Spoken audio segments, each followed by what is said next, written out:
The lat pull down exercise, a common exercise that people do in the gym to train their back and obviously their lats. So let's have a look at this from an anatomical analysis and how to break it down so you can work out exactly what muscles are involved in the lat pull down using an anatomical approach. So as you can see, I've developed a table and I'm going to do this with a number of exercises so you can break it down and systematically be able to work out muscle activation or muscle involvement in any exercise if you use the process. And obviously you need to know your anatomy to do that, or be able to source anatomy knowledge to be able to work out the answer. So the first column, obviously for the lat pull down, is what joints are involved. So to identify the joints. The second is what are those joints doing on the up phase and the down phase. Because normally with weight training there's only really two phases, up and down, because exercises in traditional weight training is performed in one plane. Now understand in sporting movements and more complex movements there might be more three-dimensional multiple planes being used with rotation or sorts of stuff.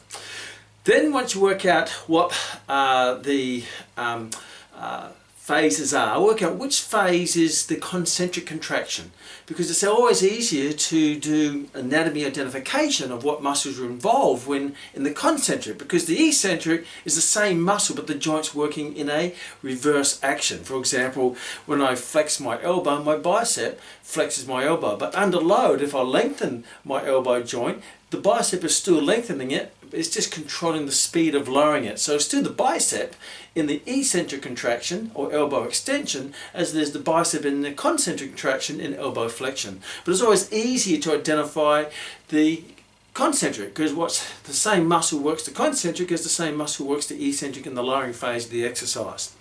Then once you've got that, the concentric movement, then work out what muscles are responsible for that concentric movement or contraction that creates that joint action. And then from there you can start to distinguish what are the prime movers, which are the main movers of the movement, and they're generally the bigger muscles of that joint, and the smaller muscles will be the assistant mover. The prime mover is the muscle that mostly contributes to the joint movement, and the assistant muscles are the ones that assist the prime mover. And then look at the important stabilizers that stabilize that joint, so that joint can create that action. So there's no unwanted movement or any sort of supplementary movement that can occur. So let's have a look at the lat pull down. Joints. Now obviously in the lat pull down we're going to do reverse lat pull down or underhand grip with the arms in close. Now what are the obvious joints? I always like to start from the center out or the axial system out. So if we go from the axial system out, we've got the girdle, which is the scapula. So the first joint that moves when you do a lat pull down is the scapula. Now you don't want it moving too much, but there will be a little bit of movement. Then attached to that is the glenohumeral joint, which a lot of people call the shoulder joint. So technically the shoulder joint is made up of two joints, the scapulothoracic joint, where the scapula sits on the thoracic cage, and the glenohumeral joint, where the humerus attaches to the glenoid cavity to create the glenohumeral joint. And then obviously we all have the elbow joint. So they're the three main joints that are involved in this action. Now, what are they doing? So if you look at, for example, the scapula, you have the up phase would be when your arms go up, and the down phase when your arms come down. Alright, so up phase, down phase. So on the up phase, what's the scapula doing? Well, the scapula will tend to, because the load's pulling up, it will tend to elevate the scapula. So there'll be a little bit of scapular elevation.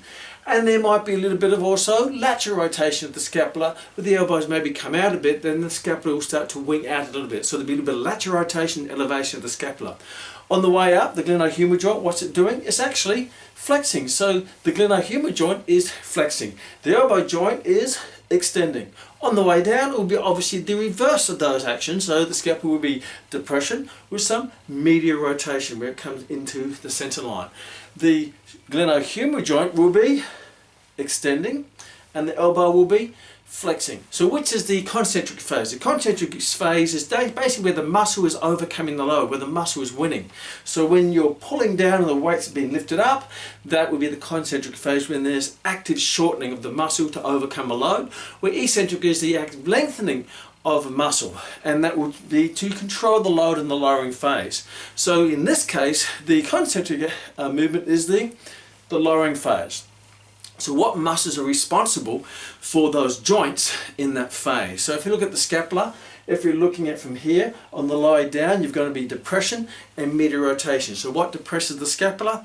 Well, it will be obviously be your trapezius, particularly your lower fibers trapezius that originate on your vertebral column and insert onto your spine of scapula. So your lower trapezius, that would also be assisted by your rhomboids, which is more of an adductor, but at the same time it actually helps medially rotate the scapula. So trapezius, lower fibers, rhomboids, and from the front what you don't see is your serratus anterior, which starts in your ribs and inserts onto the underbelly of the scapula that helps pull it down, or the lateral border of the scapula that also pulls it down.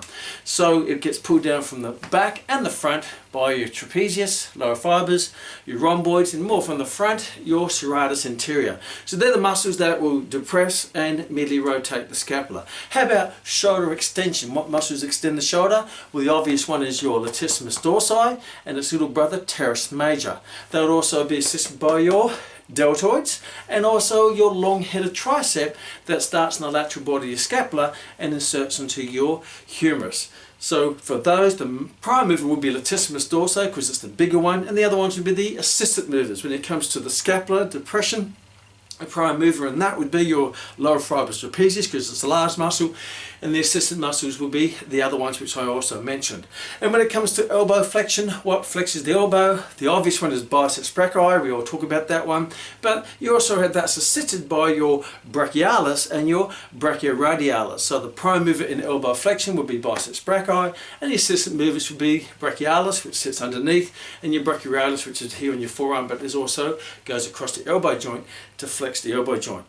Now we've looked at the major muscles and the assistant muscles that are responsible for those joint movements. What are the stabilizers? We talked about the stabilizer joints so the prime movers and assistant movers can work more efficiently and effectively. So if you look at the scapula, the scapula itself, the stabilizers, the trapezius, the rhomboids and the serratus anterior, they are actually stabilizers, but they also play a separate role as movers, so they're moving stabilizers. So when it comes to the scapula, those stabilizers are the same muscles, but they're actually moving and trying to control the movement and stabilize the joint while it's moving, so it provides a good platform for the other joints and muscles to work off. When it comes to the glenohumeral joint, the stabilizers will be the deltoid, which is also involved in the movement itself, but it also has a role as stabilizing while it's actually helping moving. So it's sort of moving and stabilizing in a dynamic way at the same time.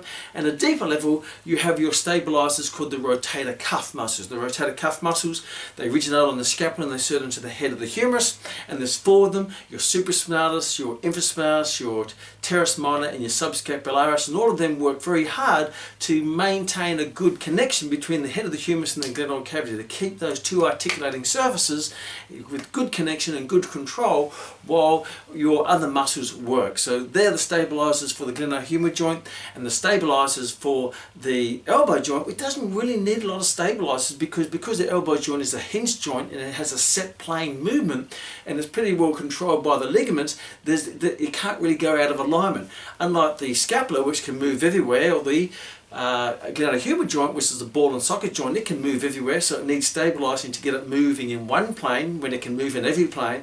But the elbow can only work in one plane because it's a hinge joint. So when it comes to stabilizers for the elbow, there's not a huge stabilizing effect, except maybe a bit of assistance from the bicep to keep the two bones in connection so the tricep doesn't pull one bone forward off the other. So there you have a basically anatomical analysis, and when you start to be able to work that out, then you can start to work out how the muscles' roles and their functions change when you look at different exercises or different variations of the same exercise, because there might be a slightly different emphasis. So take that on board. Once you know that, no matter what the exercise is given to you, put on your plate, you can put it through the exercise analysis process or the anatomical analysis, and you always work out the correct answer of exactly what muscles are involved in the overall exercise when it comes to prime movers, assistant movers, and stabilizers. See you in the next exercise.